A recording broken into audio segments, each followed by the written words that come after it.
How's it going, everybody? It's Divemaster Austin. Today we are in Cozumel and just got done doing a 3-tank dive trip with the team over at Deep Exposure.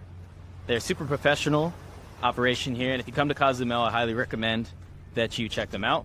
We dove 3 sites, being Dalila Reef, Yucab, as well as Paradise Reef.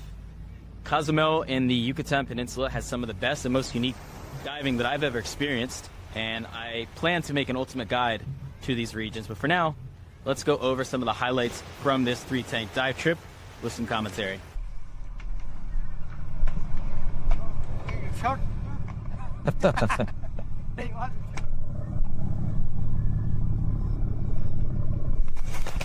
This dive started off strong with us dropping directly on top of a nurse shark going about its day. You'll notice me gliding along pretty fast in a lot of these clips, and that is due to the fast currents that pass through this area. This is due to the Yucatan current that passes between the mainland of Mexico and Cozumel. You can see the guide Gabo is still moving at a decent pace while upside down and not kicking at all, and that's because of these strong currents. While it makes the drift diving here a lot of fun, it can create some challenges when you're trying to do some underwater photography, as you need to expend a lot of energy to stay steady in one place to capture the shot. You'll notice in this clip the back part of the shell of the turtle is chipped, and usually when you see this, it is due to boat propellers. Here you'll notice a king crab hiding deep inside one of the many caves you'll find diving here.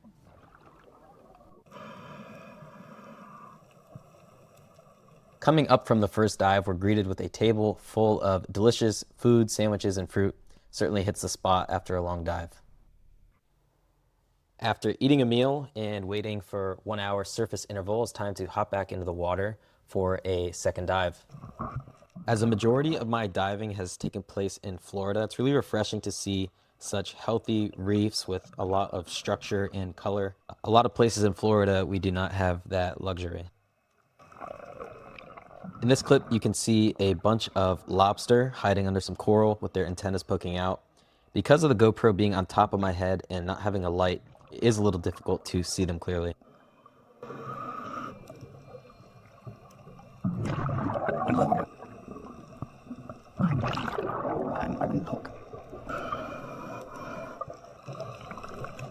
Here we have one of the first of many swim-throughs I did on this trip. Because this is a very protected marine park, you need to make sure that your buoyancy is spot on here, as you're not allowed to use dive gloves and you can't grab onto any ledges or coral, nor can you touch the sand at the bottom. So they really only take advanced divers through these swim-throughs to make sure that they do not get in any trouble.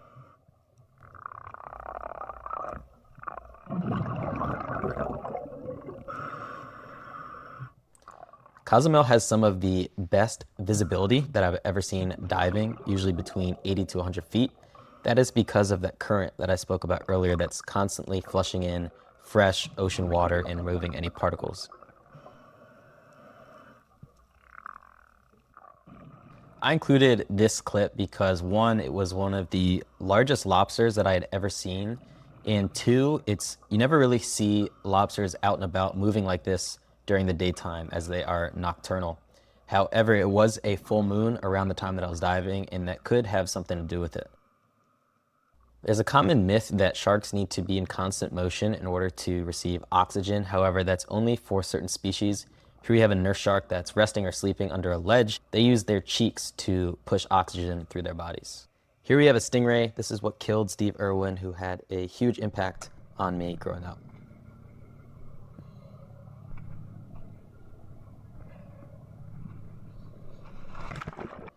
The final dive of the day was Paradise Reef. This was much shallower and not my favorite compared to some of the other dives that we did in the day. We needed to go shallower as many divers were using air, and due to the buildup of nitrogen in our systems, we couldn't go as deep on a 3-tank dive trip.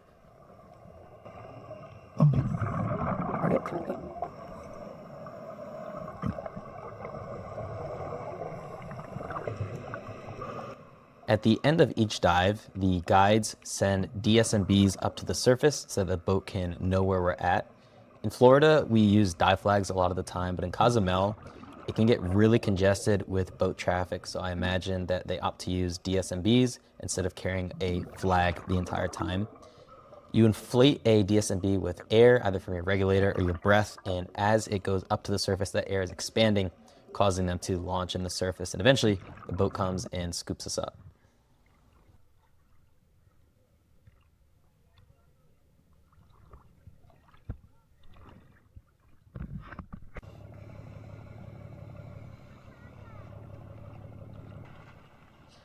So this was the end of a long 3-tank dive trip. It was my first time diving in Cozumel, and it far exceeded my expectations.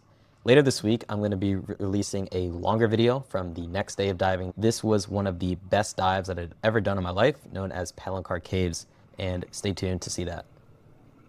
One last thing, I recently launched a community for scuba divers that you'll find linked in the description of this video, as well as the comment section, and I hope to see you inside.